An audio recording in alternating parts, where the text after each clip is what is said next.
Bismillahirrahmanirrahim. Assalamualaikum warahmatullahi wabarakatuh.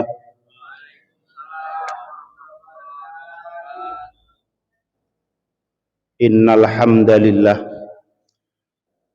nahmaduhu wa nasta'inuhu wa nastaghfiruh wa na'udzu billahi min syururi anfusina wa min sayyiati a'malina. May yahdihillahu fala mudhillalah wa may yudlil fala hadiyalah. Asyhadu an la ilaha illallah wahdahu la syarikalah wa asyhadu anna Muhammadan abduhu wa rasuluhu la nabiyya ba'dah. Allahumma salli wa sallim ala sayyidina Muhammad wa ala ali sayyidina Muhammad. Faya ayyuhal hadirun rahimakumullah, ittaqullaha haqqa tuqatihi wa la tamutunna illa wa antum muslimun. Allahumma nawwir qulubana wa quluba jami'i man hadara fi majlisina hadha bi nuril ma'rifah wa ilmil mukasyafah wal basirah wal iman wal islam. Ya Fattahu ya Alim iftah qulubana wa qulubahum futuhal arifin. Rabbana iftah bainana wa baina qaumina bil haqqi wa anta khairul fatihin. Allahumma inna nas'aluka fahman nabiyyin wa hifdzal mursalin wa ilhamal malaikatil muqarrabin. Allahumma aghnina bil ilmi wa zayyinna bil hilmi wa akrimna bit taqwa wa jammilna bil afiyah bi rahmatika ya arhamar rahimin. Rabbi shrah li sadri wa yassir li amri wahlul 'uqdatam min lisani yafqahu qawli. Amin. Amma ba'du. Hadratal kiram, para alim, para ulama, para asatid wal asatidah,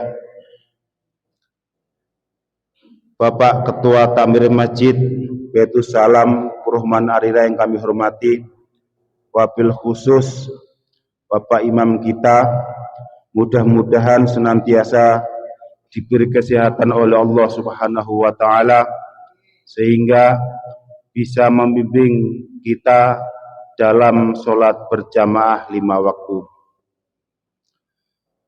Hadirin rahimakumullah, ini pas hari nisfu Sa'ban, pertengahan bulan Sa'ban. Kata Rasulullah sallallahu alaihi wasallam, "Dzalika syahru yaghfulun nasu." Bulan yang mana banyak dilupakan manusia, ya. Wa huwa syahru turfa'u fihi al-a'malu ila rabbil alamin. Pada hari ini Bapak Ibu, hari yang mana malaikat naik ke Lauhil Mahfudz, ke arasnya Allah, untuk melaporkan semua amal-amal ibadah kita selama 1 tahun. Jadi amal Bapak Ibu dan ibadah Bapak Ibu semua itu dilaporkan hari ini oleh malaikat, karena amalan itu ada dilaporkan harian, ada dilaporkan mingguan, ada dilaporkan bulanan, ada dilaporkan tahunan, ya. Fa uhibbu ayyurfa'a amali wa anna shaimun. Kata Rasulullah, aku suka ketika amalku yang pertama kali diangkat oleh malaikat menuju Allah, saya lagi dalam keadaan berpuasa. Inilah dalilnya kita sunnah berpuasa nisfu Sa'ban. Kalau mencari hadis secara tekstual, sunnahnya puasa nisfu Sa'ban tidak ada. Ya, ini hadisnya hadis qiyas, karena Rasulullah senang ketika pertama kali amal dicatat oleh malaikat, aku sedang keadaan berpuasa. Jadi Bapak Ibu, setelah subuh ini adalah amal kita yang pertama kali dicatat oleh para malaikat. Seandainya pada pagi hari ini kita lagi tidak beribadah, lagi tidur molor, maka laporannya pas pertama kali hari orang ini namanya si Paejo dicatat lagi molor. Alangkah indahnya kalau setelah subuh, setelah fajar, malaikat mencatat amalan kita lagi duduk iktikaf di masjid mendengarkan majelis taklim, ya. Jadi ketika terakhir amalan kita diangkat menuju Allah, kita lagi di masjid. Ketika awal catatan amal kita dicatat oleh malaikat, dilaporkan ke Allah, kita juga lagi di masjid. Alhamdulillahirabbil alamin. Bapak Ibu rahimakumullah, ada wasiat dari Rasulullah Shallallahu Alaihi Wasallam. Ketika itu ada seorang sahabat yang bertanya kepada Rasulullah Shallallahu Alaihi Wasallam, Ata rojulun ilan Nabi Muhammad Shallallahu Alaihi Wasallam. Ada seorang laki-laki yang mendatangi Nabi Muhammad Shallallahu Alaihi Wasallam. Faqala, kemudian laki-laki tersebut bertanya kepada Rasulullah, Ya Rasulullah, hai Rasulullah, alimni wa auzid, ajarilah saya ya Rasulullah sebuah amalan, sebuah ibadah yang sangat ringkas dan padat, tapi dahsyat di hadapan Allah Subhanahu wa Ta'ala. Pahalanya sangat besar, hikmahnya sangat besar. Apa itu? Ya, idza kumta ila sholatik fasalla sholatal muwaddi'. Yang pertama adalah ketika engkau melaksanakan sholat, maka sholatlah seperti sholatnya orang yang berpamitan. Pamitan kemana? Pamitan dari alam dunia ke alam barzah. Sholatlah kita seakan-akan nanti habis sholat ini kita mati, dicabut rohnya oleh Allah Subhanahu wa Ta'ala. Coba Bapak Ibu, kalau kita mengerti nanti akan mati, apakah yang kita laksanakan pada saat ini? Pasti kita sholat dengan khusyuk sekali. Pasti kita sholat dengan menghadirkan hati kita ke hadapan Allah Subhanahu wa Ta'ala. Seandainya kita saja mendapat undangan dari wali kota, di situ dihadiri para gubernur, dihadiri para penjabat, terus kita disuguhi sebuah makanan, tentu kita datang dengan pakaian yang sopan. Pertama, selanjutnya dengan tingkah laku yang sopan, ya.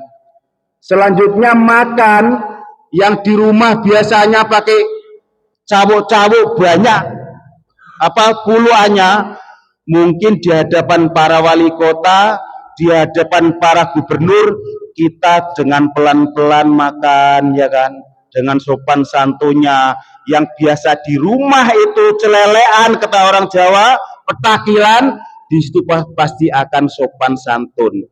Ini menandakan kita suruh melaksanakan ilmu ihsan. Jadi sholat, kalau kita menyadari kita sholat di hadapan Allah dan nanti kita akan dicabut, akan dipindahkan ke alam barzah, tentu kita sholatnya sangat hati-hati sekali. Satu hadis ini ada dua makna yang terkandung. Yang pertama adalah kita suruh sholat secara khusyuk. Apa itu khusyuk? khudu'an wa tadarruan. Salat khusyuk adalah kita sholat dengan tunduk patuh dan menghadirkan hati kita ke hadapan Allah Subhanahu wa ta'ala. Kita dilarang oleh Allah sholat dalam keadaan hati kita melalak kemana-mana dan mata kita celingak-celinguk kemana-mana. Artinya ketika sholat hatinya kita hadir kepada Allah Subhanahu wa ta'ala dan mata kita ditunjukkan di pas tempat kita sujud. Kita dilarang sholat matanya belirak-belirik ya. Di situ ada sebuah arti ketika kita lagi di atas, ketika kita lagi menjadi seorang pimpinan, maka jangan lupa tengoklah orang-orang yang dipimpin. Itu mengandung arti. Yang kedua adalah ketika kita sholat, di samping seperti sholatnya orang yang berpamitan, kita harus membetulkan tata cara dalam sholat dan kita harus mempersiapkan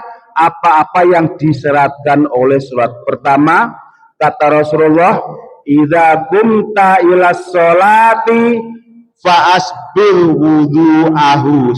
Ketika engkau hendak melaksanakan sholat, maka sempurnakanlah wudhumu.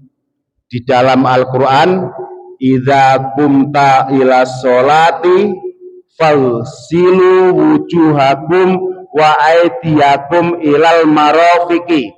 Ya, ketika engkau hendak melaksanakan sholat, falsilu wujuhakum, basuhlah mukamu, wa aydiyakum, dan tanganmu, ilal marafiqi. Di sini kalimah Al-Qur'annya memakai bahasa fagsilu, ghosala yaghsilu ghuslan, dibasuh. Kalau kita mandi, apakah cukup kita dengan hanya menyiram badan? Itu tidak cukup. Ada perintah dalam mandi, kita suruh menggosok-gosok badan kita. Dalam berwudu juga begitu, karena perintahnya fagsilu wujuhakum. Artinya ketika kita membasuh anggota badan, disuruh menggosok-gosok sampai apabila ada debu yang melekat di anggota wudhu kita sampai hilang, hingga air wudhu tersebut sampai ke kulit kita. Karena kita lihat saat ini banyak orang yang wudhu sepele, yang penting dibasahin, disiram saja kakinya. Itu tidak betul. Barangkali di kulit kita ada minyak, kalau enggak kita gosok-gosok, maka air wudhu kita tidak akan nyampe ke kulit kita. Maka dengan demikian sholat kita tidak sah kalau wudhunya tidak sah. Makanya ada sunnahnya wudhu adalah tahlilul asobi. Kita harus menggosok-gosok di sela-sela jari tangan dan jari kaki, itu hukumnya sunnah. Makanya harus kita laksanakan agar wudhu kita sempurna. Kalau wudhu kita sah, maka sholat kita juga sah. Kalau sholat kita sah, ya maka sholat tersebut akan mempengaruhi kita dalam perilaku sehari-hari. Ada sebuah ayat ya, as-sholata tanha anil fahsya'i wal munkar. Sholat itu bisa mencegah dari kekejian dan kemungkaran. Tapi kenyataannya saat ini banyak orang yang sholat, banyak pejabat yang sholat, tapi kelakuannya masih kayak setan. Itu apa? Artinya sholatnya tidak bisa mempengaruhi kehidupannya sehari-hari. Karena apa? Karena sholatnya tidak sah.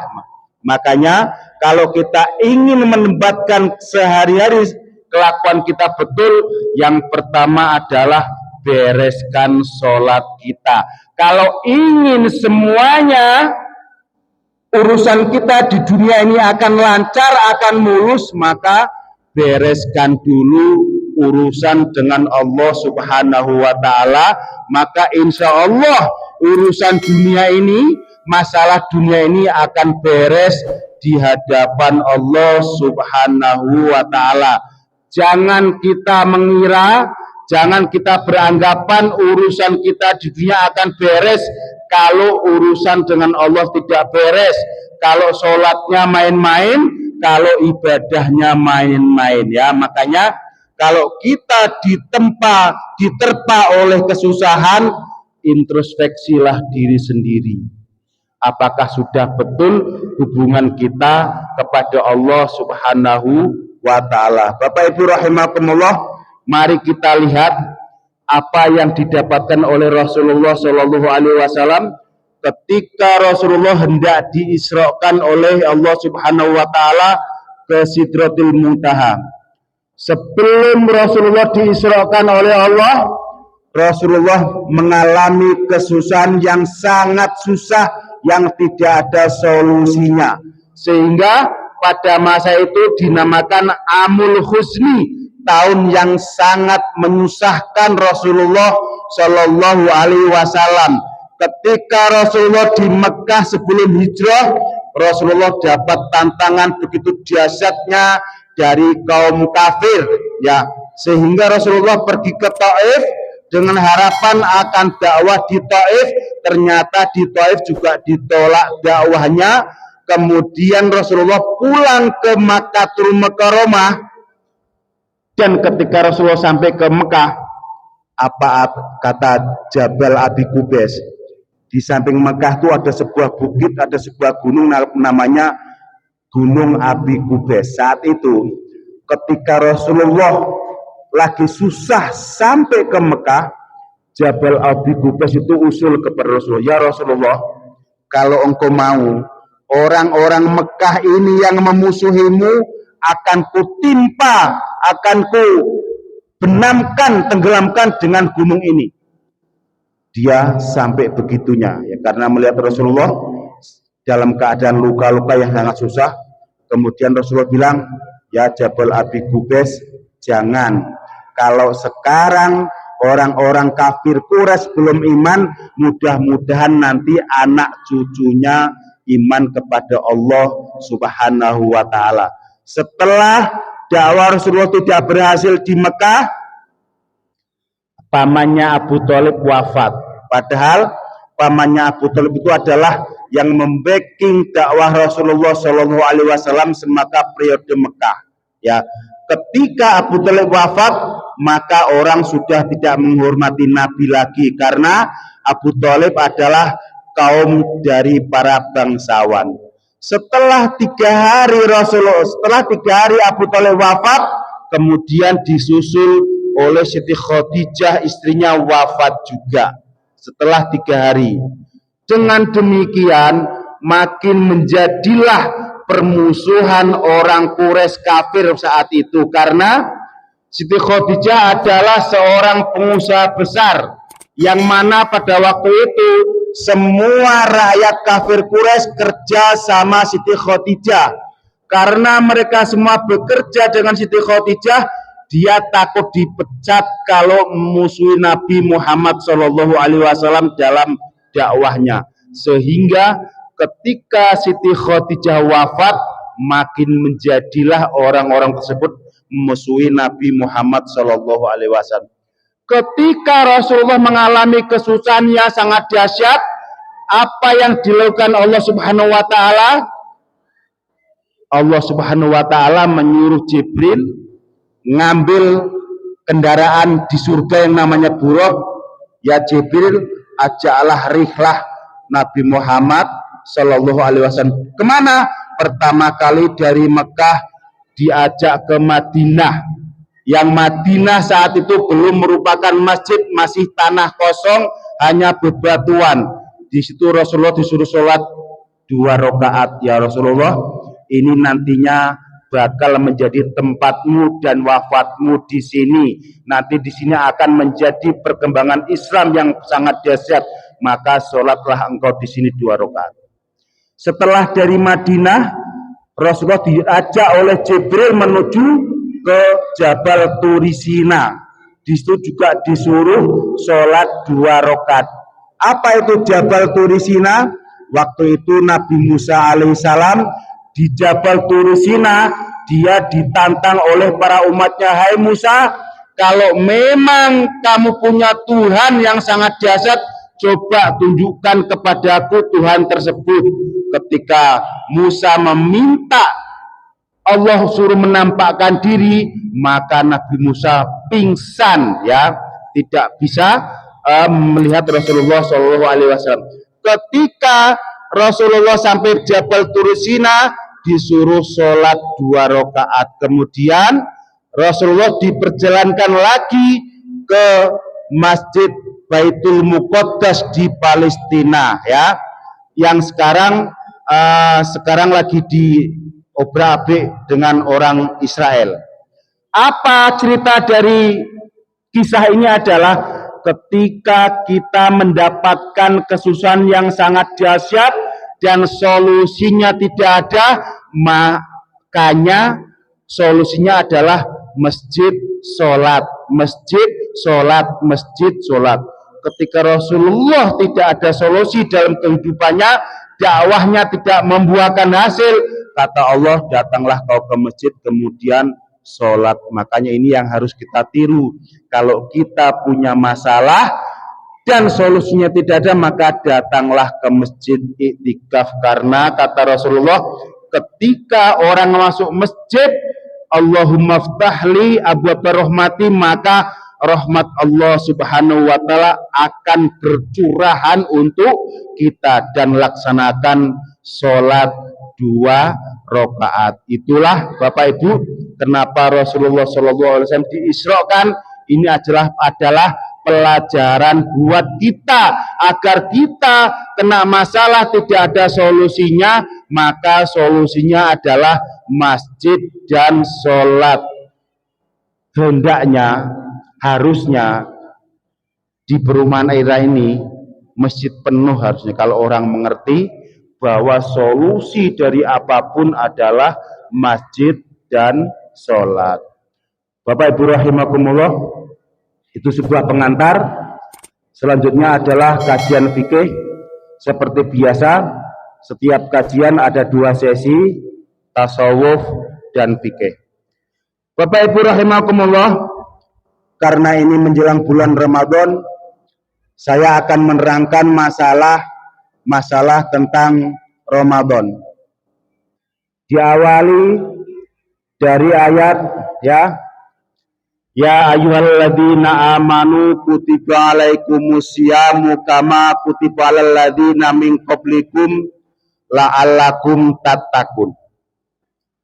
Kenapa Allah mewajibkan kita puasa setiap tahun?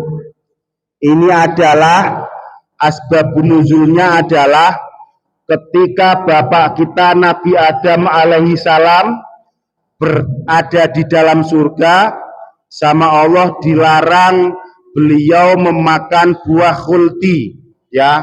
Tapi atas godaan setan dan bujuan dari istrinya, alhasil Nabi Adam memakan buah khuldi, yang mana kata Allah, ya Adam, apapun yang ada di surga ini makanlah kecuali 1. Seperti biasa, sesuatu yang dilarang itu kita penasaran, ya, kita penasaran. Makanya Nabi Adam mencicipi buah khuldi tersebut, sehingga Nabi Adam mendapatkan hukuman diturunkan dari surga ke bumi, dan Nabi Adam disuruh disuruh berpuasa selama 40 hari. Kenapa kita disuruh puasa hanya 30 hari? Yang 10 hari adalah puasa sunnah. Coba kita hitung, kalau 1 minggu kita mendapatkan puasa Senin dan Kamis, dikalikan 4, maka kita akan mendapatkan puasa 8 hari. Dan kita disuruh berpuasa, ada ayamul bid tambah 2 atau 3, maka kita sudah berpuasa 10 sampai 11 hari.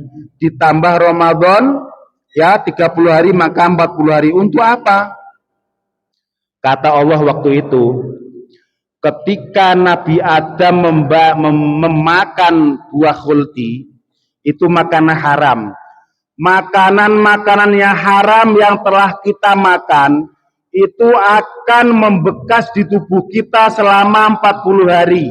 Makanya ada sebuah hadis, kalau kita minum khamr, kita minum minuman keras, maka sholat kita tidak akan diterima selama 40 hari. Kenapa? Karena najis yang dimakan, haram yang dimakan masih melekat di dalam tubuh selama 40 hari. Dan kita saat ini Bapak Ibu, banyak makanan-makanan yang berpengawet, yang mana makanan tersebut kalau kita makan bisa menyebabkan pengentalan darah, bisa menyebabkan asam urat. Makanya Allah menyuruh kita berpuasa selama 40 hari agar makan makanan yang mengandung pengawet yang bisa membuat tubuh ini darurat berpenyakit. Agar sehat kita disuruh berpuasa selama 40 hari.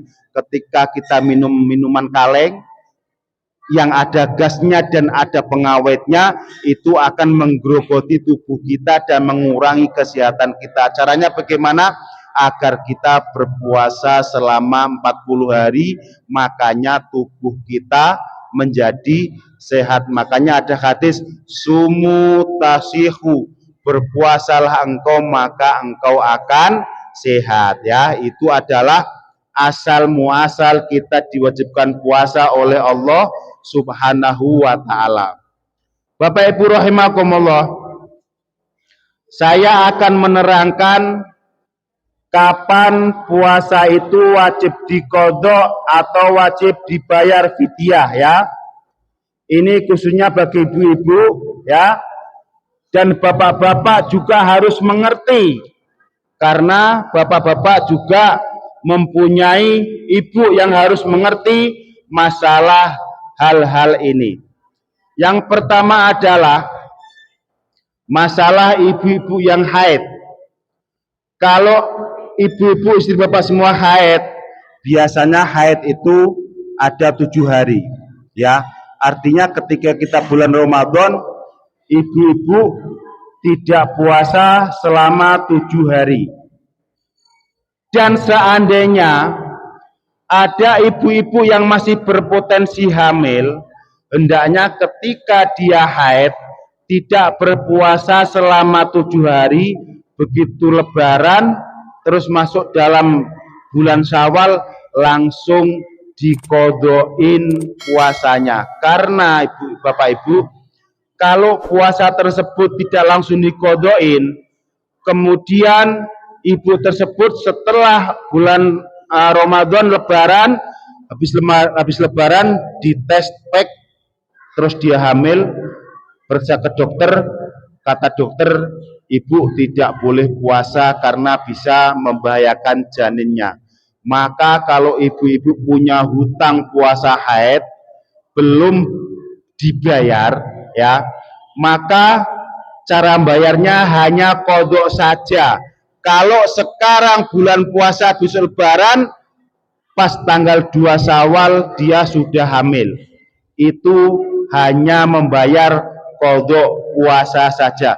Tapi kalau ibu-ibu ada kesempatan 6 hari bulan Syawal itu tidak melaksanakan qodho, kemudian seminggu setelah itu hamil, maka setelah hamil tidak bisa puasa sampai menjelang puasa tahun depan. Dan itu ibu-ibu harus dikenakan mengqodho puasa plus membayar fidyah, karena ada kesempatan menghutang qodho puasa tapi tidak dilaksanakan, ya. Jadi mana yang penting, puasa 6 Syawal atau qodho?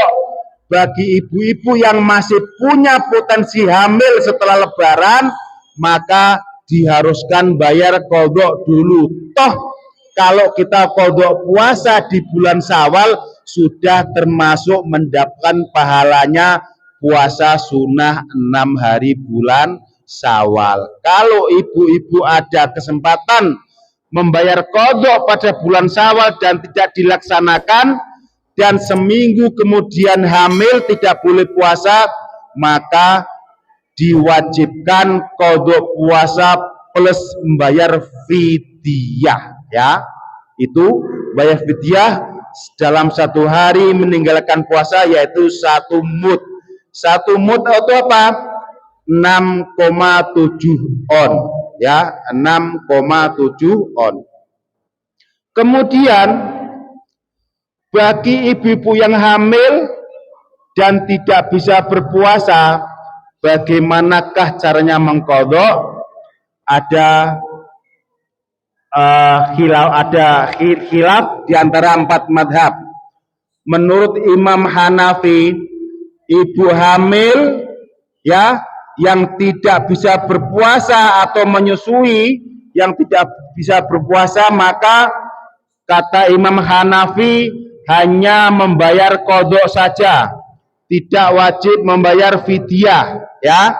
Imam Hanafi mengharuskan membayar qadha saja dan tidak membayar fidyah. Ini enggak saya bacakan Arabnya, langsung kesimpulannya saja. Yang kedua adalah ibu hamil dan menyusui hanya membayar qadha saja, tidak membayar fidyah. Yang tadi fidyah saja, tidak qadha. Yang ini menurut Imam Maliki suruh mengqadha saja, tidak membayar fidyah, ya. Bagi ibu hamil dan menyusui yang tidak bisa melaksanakan puasa, ya. Contoh, puasa bulan ini dia hamil, terus habis melahirkan 9 bulan dan pas puasa tahun depan dia menyusui, tentu dia tidak bisa melaksanakan puasa, ya. Kalau begitu berturut-turut maka hanya membayar fidyah, ya. Tapi kalau ada kesempatan puasa, baiknya dibayar puasa. Ini bagi ibu yang menyusui dan hamil. Menurut madhab yang ketiga, yaitu madhab Imam Syafi'i dan Imam Hambali. Kalau menurut Imam Syafi'i dan Imam Hambali, kita diwajibkan mengqadha puasa apabila ada kesempatan pas di saat bulan puasa tidak hamil dan tidak menyusui, plus membayar fidyah. Ini menurut Imam Syafi'i dan Imam Hambali. Kalau saya mengambil yang Imam Syafi'i dan Hambali. Jadi kalau kita punya istri kita tidak bisa puasa karena hamil dan menyusui, maka suaminya harus membayar qadha atau ibunya membayar qadha puasa plus membayar fidyah, ya. Bayar fidyah, 1 hari puasa diganti dengan 1 mud atau 6,7 on beras, ya. Dikalikan 30 hari. Jadi ini menurut Imam Syafi'i. Kita boleh mau ngambil yang mana, tapi kalau saya lebih condong kepada ngambil madhabnya Imam Syafi'i. Selanjutnya saya akan membacakan masalah kifarat, ya. Wajibu dan wajib. 15 menit lagi, ya, baru jam 6. Ma'al qadha'i li shaumi al-kifaratu. Wajib bagi kita membayar qadha dan membayar kifarat. Apa itu kifarat? Kalau puasa ini kita langgar, maka kita membayar kifarat. Yang pertama adalah memerdekakan budak. Yang kedua, puasa berturut-turut selama 2 bulan, ini kifarat. Yang ketiga, it'amu miskinan sittina miskinan, memberi makan 60 orang miskin. Seperti apa yang kita harus berkifarat, ya? Man afsada saumahu fi ramadhana yauman kamilan bijima'in taman, ya. Ketika di bulan puasa siang hari kita jima dengan istri kita, maka kita diwajibkan membayar hutang kodok puasa dan disertain membayar kifarot. Makanya Bapak Ibu, kalau kita jima di siang hari bulan Ramadan harus dicegah kalau ada keinginan. Ini menurut Imam Syafi'i. Dan menurut Imam Hanafi,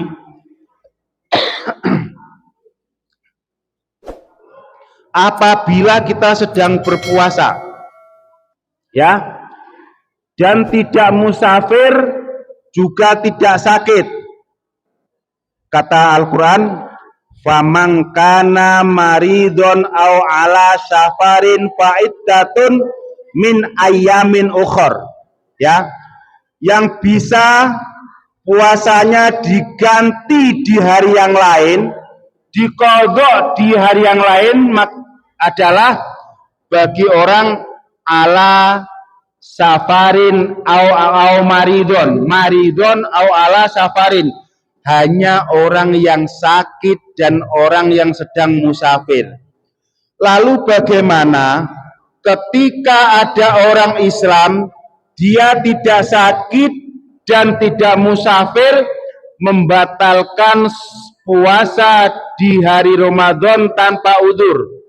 Kata Imam Hanafi, Hanafi, man afsada saumahu bi ghairi udrin walau bila jima'in al kifaratul utma.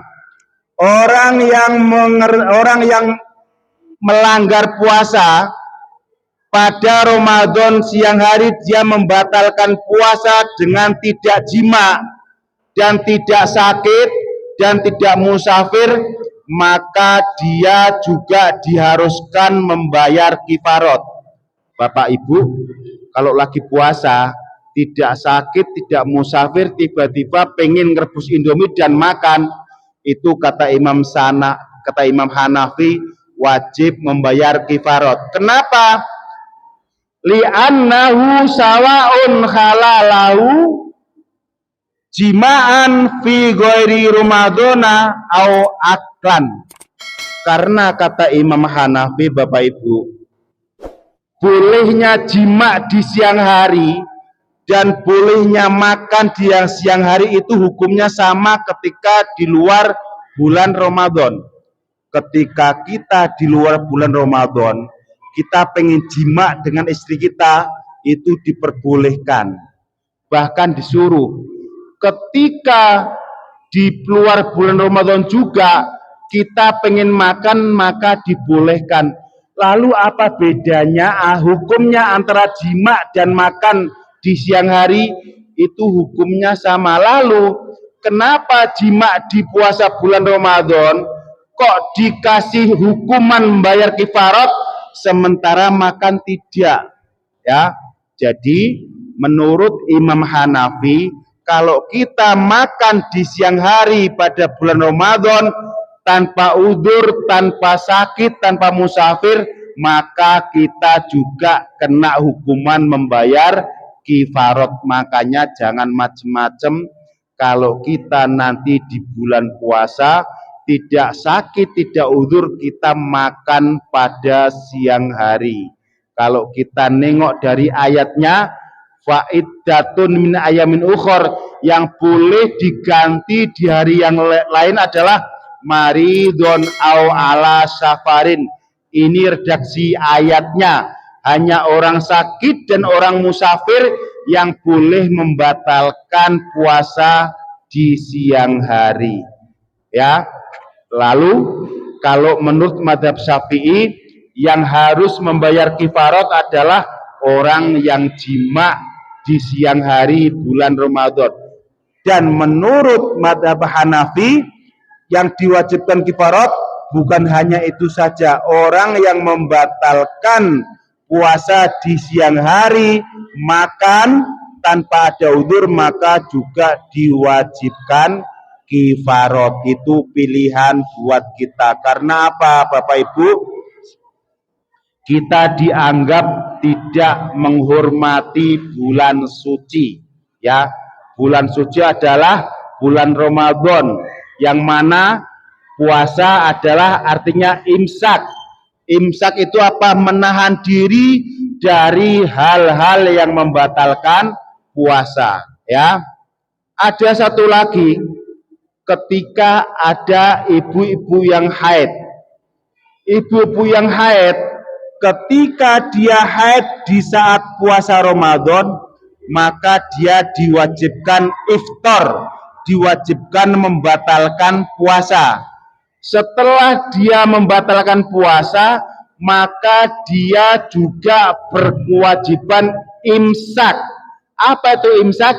Menahan diri dari hal-hal yang bisa membatalkan puasa. Karena arti daripada puasa adalah imsak, menahan diri. Dan bagi ibu-ibu yang mengalami haid dalam bulan Ramadan, setelah dia membatalkan puasa, maka bapak-bapak harus melarang istrinya yang haid setelah membatalkan puasa untuk makan dalam siang hari. Karena di sini redaksinya wajibu al-imsaku, wajib menahan diri. Jangan mentang-mentang lagi haid dan tidak puasa, dia lalu seenaknya rebus Indomie, buat teh tarik, kemudian makan di waktu siang hari. Ini hukumnya tidak boleh. Makanya kita harus ngaji biar kita mengerti ilmunya, ya. Jadi puasa itu saum artinya al-imsak. Apa al-imsak? Menahan diri dari hal-hal yang membatalkan puasa. Walaupun kita sedang tidak berpuasa karena haid atau nifas. Karena yang boleh makan dalam siang bulan Ramadan hanya orang yang maridon au ala safarin, hanya orang yang sakit dan orang yang lagi bepergian. Selain itu tidak boleh makan siang hari di dalam bulan Ramadan, kecuali satu lagi, orang yang lagi hamil atau menyusui. Karena orang hamil dan menyusui hukumnya sama dengan orang sakit. Seandainya dia tidak makan, maka dia akan membahayakan janinnya. Kalau orang menyusui, seandainya dia tidak makan, maka dia akan menghambat aliran air susunya sehingga anaknya tidak bisa menyusu. Jadi yang boleh makan di siang hari pada bulan Ramadan orang maridon sakit, orang safar bepergian, orang ibu yang lagi menyusui, dan ibu hamil. Selain itu, kalau kita tidak ada udzur makan atau membatalkan puasa di siang hari, maka kata Imam Hanafi kita diwajibkan membayar kifarot walaupun tidak jima di siang hari, ya. Karena kita diwajibkan untuk menghormati bulan suci, ya. Dengan kita makan di siang hari karena kita haid, itu artinya kita tidak imsak, kita tidak menahan diri, ya. Dan bulan suci kita melakukan hal-hal yang semena-mena yang Allah tidak suka. Bapak Ibu rahimakumullah, agar kita dekat dengan Allah, salah satunya kita harus meninggalkan apa yang tidak Allah sukai. Makanya orang yang paling enak adalah orang yang dekat sama Allah Subhanahu wa ta'ala, orang yang disayangi Allah.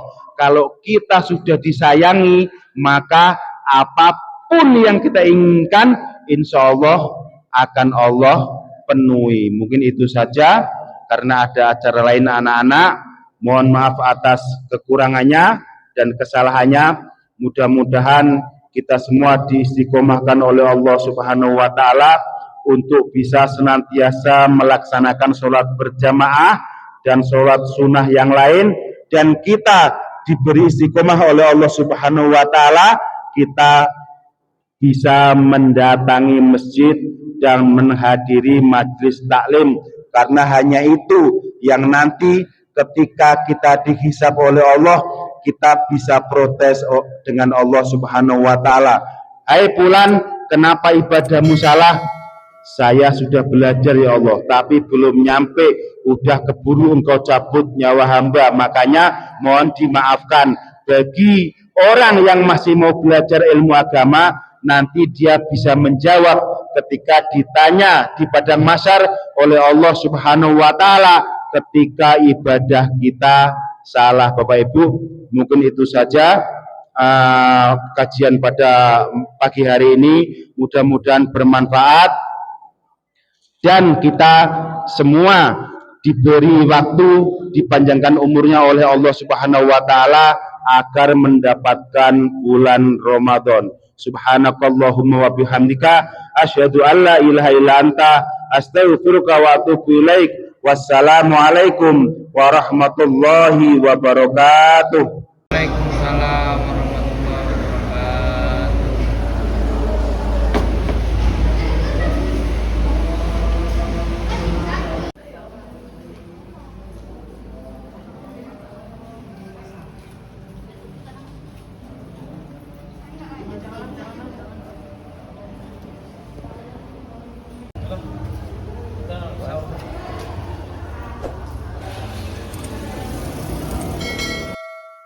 Sadaqallahul azim.